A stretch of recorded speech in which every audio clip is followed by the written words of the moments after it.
Bonjour, je m'appelle Rifosta Janetta Blanco di Cafrine. Donc, je suis bénévole, j'ai toujours été bénévole. Et actuellement, je suis dans l'association Les Orchidées à la Ravine des Cabris depuis une trentaine d'années. Cette association-là, c'est une association de personnes âgées intergénérationnelles. Le plus jeune est à 80 ans et le plus vieux est à 5 ans. Parce que m'a trouvé qu'il y avait quand même une injustice quelque part par rapport à nos aînés.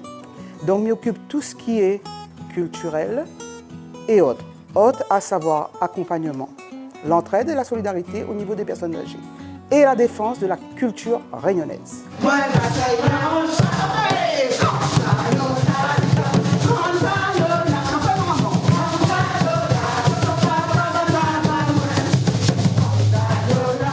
Bienveillante parce que quelqu'un n'a pas encore crié l'assassin, moi, est là. Et ben là, il connaît où ça m'est. Donc, il accompagne les gens, surtout les personnes âgées, dans toutes leurs démarches administratives, maladies, parce que je m'occupe à moi des personnes qui ont le cancer, Parkinson, Alzheimer, je ne dis pas toute la panoplie, quoi. Et même, il donne azote les denrées. Donc, ça a cherché et il donne azote. Et s'il y a un souci, c'est que nous, ça j'en utilise. C'est le mot le plus fort, le respect. Sans respect, ça va nulle part. C'est comme un arbre sans racines, ne tient pas debout. Donc il veut tout dire pour moi. Commence depuis maintenant et puis ça va aller très bien. Mambaye, n'oublie pas d'où tu sortes, la tradition. Comment on veut avancer dans la vie si on ne connaît pas où on sort? Que ce que je veux qui change, c'est qu'à l'école, il dit Azot, la réunion, c'est où, quoi, comment. Français d'être fier, fier d'être français. Mais qui est venu à la réunion? Quoi n'est là comme tradition? Si moi les marrons, pourquoi moi les marrons? Boucanier? Quel boucanier?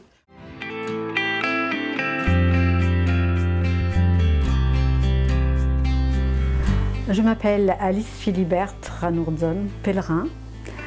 J'ai 61 ans. Je suis mariée, j'ai 2 enfants et un petit-fils.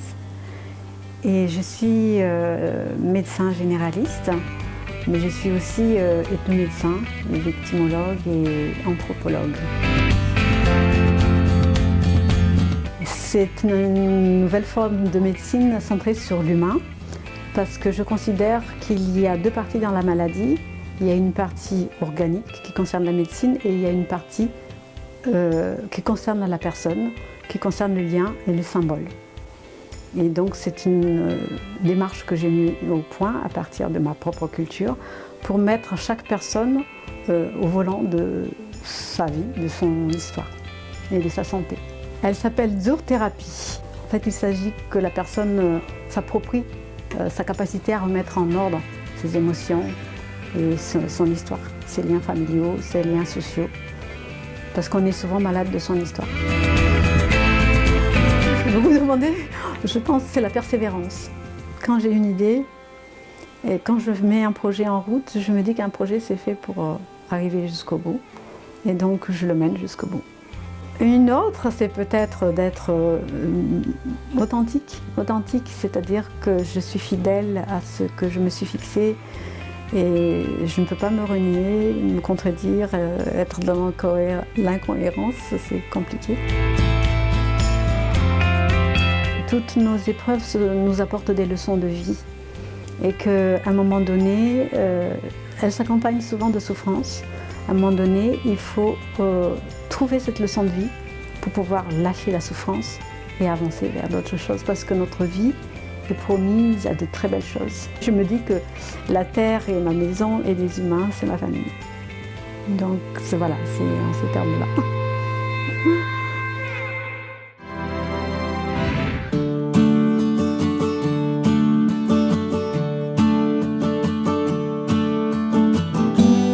Je m'appelle Colette Delnard, j'ai 53 ans et je suis consultante administrative, principalement dans le domaine foncier. Aider les gens, c'est ce que j'aime le plus au monde. Voilà, ça fait partie de mon caractère et des valeurs de la vie. Beaucoup de personnes se trouvent confrontées à des situations difficiles. Ils ne savent pas où s'orienter, ils ne savent pas vers qui aller. Ils sont totalement perdus. toutes les personnes qui sont dans un besoin foncier, dans un projet foncier, papa, maman qui sont propriétaires, qui veulent faire une donation à leurs enfants, parents décédés, donc drame psychologique, on est déstabilisé, désorienté, on ne sait pas comment faire. Et bien moi, avec plaisir, je souhaite accompagner ces gens-là dans ces moments difficiles de la vie. Il y a déjà dans les familles, malheureusement, très souvent des conflits. Moi, je suis là, j'ai aussi un rôle de médiatrice. Je construis des ponts entre les gens. Pourquoi engagement? Parce que quand vous avez vous lancez dans l'histoire d'une famille, quand vous demandez à une famille qui s'approche de vous et qui a besoin de vos services, de vous témoigner de la confiance, je dis, c'est pas une petite affaire. C'est d'emblée créer un climat de confiance et montrer à votre client que, à travers ce climat de confiance, nous démarrons un travail ensemble et nous irons jusqu'au bout. Que la population réunionnaise qui ne me connaît pas encore puisse me solliciter pour que j'ai les moyens d'aider encore plus de gens. Je suis capable et j'en ai envie.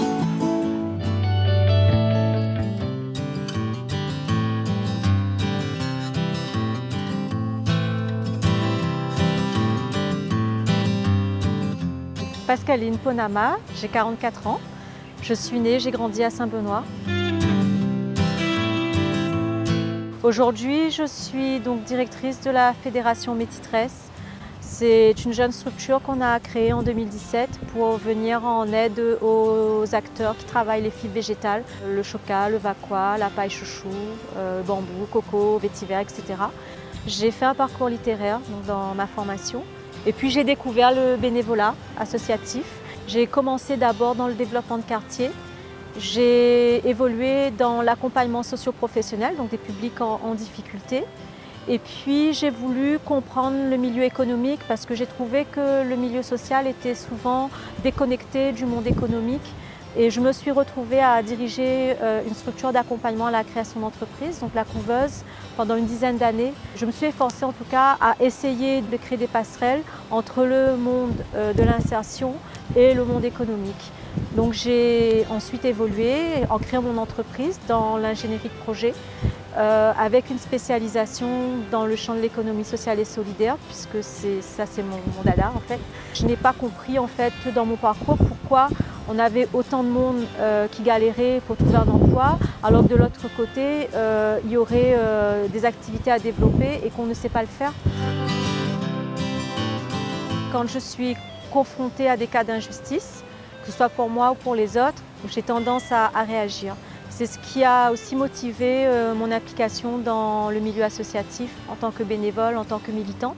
On dit de moi aussi que je suis quand même quelqu'un d'assez persévérant, donc je ne lâche pas souvent l'affaire quand j'ai une idée en tête.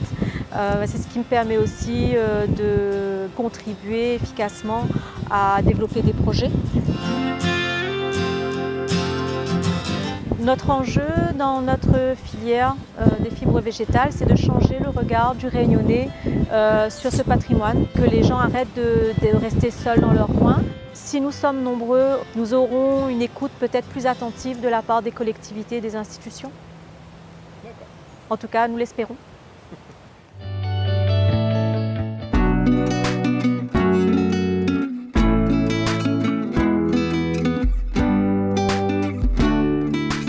Bonjour à toutes, je me présente Gabrielle Florian.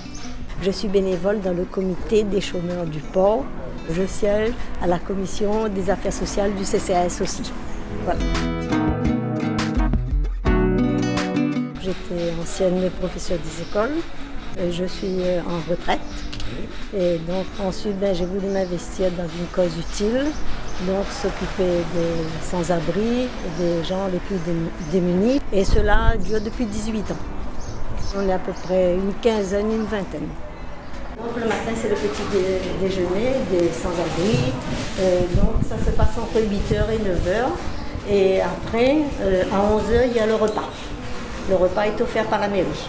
Ils restent à peu près 20 minutes et après ils ressortent. On va les faire rentrer par groupe. Je participe aussi à la préparation, à la distribution de colis. Alors nous recevons les vivres avec les grandes surfaces et aussi nous recevons aussi pas mal de choses de la banque alimentaire des Mascareignes. Disons presque tous les jours on reçoit des fruits, ce sont les invendus. Voilà. Alors je participe activement au repas de Noël qui a lieu en décembre et donc c'est un moment de partage et de convivialité. Alors je suis dévouée, donc j'aime rendre service aux gens autour de moi et puis apporter aussi un peu de réconfort, un peu d'entraide. Parce que je trouve qu'il y a tellement de misère et tout. Moi je ne fais pas grand chose mais j'essaie d'apporter quand même un réconfort à ces personnes-là. Pour moi, chaque personne a sa place dans la société. J'aimerais bien que d'autres personnes rejoignent l'association. Et on aimerait bien aussi avoir un travailleur social qui ferait le suivi des sans-abri. Tout groupe humain prend sa richesse dans la communication, l'entraide et la solidarité visant à un but commun, l'épanouissement de chacun dans le respect des différences. Françoise Dolto. Voilà, c'est tout. Fondatrice de Chance Égale, féministe et fière de l'être. Je suis de formation biologiste, j'ai voyagé dans le monde entier avec mes parents, mon père étant militaire, et je suis arrivée à La Réunion il y a 22 ans. Et là, j'ai eu l'opportunité, on m'a proposé de participer à une formation sur la thématique de l'égalité femmes-hommes. J'ai foncé, parce que le thème, j'ai adoré.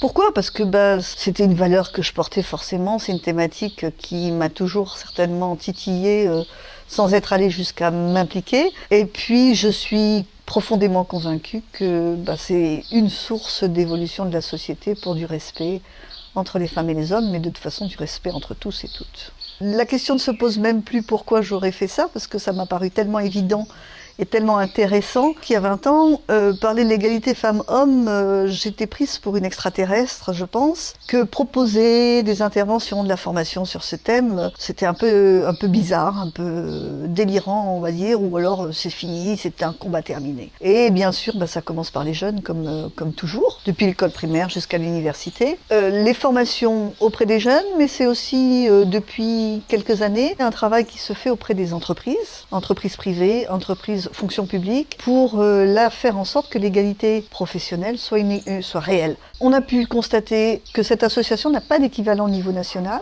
Ça ne veut pas dire que ces choses-là ne sont pas faites au niveau national, mais elles sont divisées, je dirais. Mais une structure qui balaye un petit peu tous les champs, c'est moins fréquent. Et je ne connais pas d'équivalent au niveau national. Un des facteurs principaux de l'égalité, en tout cas professionnelle, c'est la mixité des métiers, la mixité professionnelle. J'ai vraiment le sentiment qu'on a participé à ce changement. En ce qui me concerne, je vais passer le relais. Il est temps de passer le relais aux jeunes générations qui vont voir autrement et différemment, proposer des choses différentes. Donc j'espère que les jeunes Réunionnais et Réunionnaises auront envie de reprendre le flambeau et de continuer, même si l'objectif de l'association est de disparaître, et de disparaître dans la bonne humeur et la joie. Mais je serai toujours là pour les aider, bien entendu, parce que je pourrais quand même pas lâcher complètement tout ça.